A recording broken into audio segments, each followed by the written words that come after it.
கால்பட்ட இடம் எல்லாம் மலராக கைப்பட்ட பொருள் எல்லாம் பொன்னாகணும்.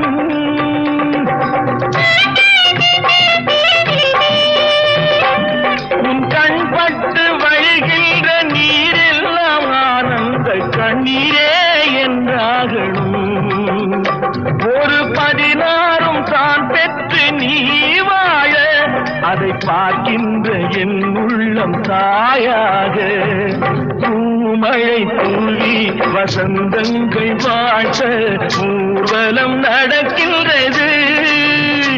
எழில் பொங்கிடும் அன்பு தங்கையில் நெற்றியில் குங்குமம் சிரிக்கின்றது. மங்கள குங்குமம் சிரிக்கின்றது.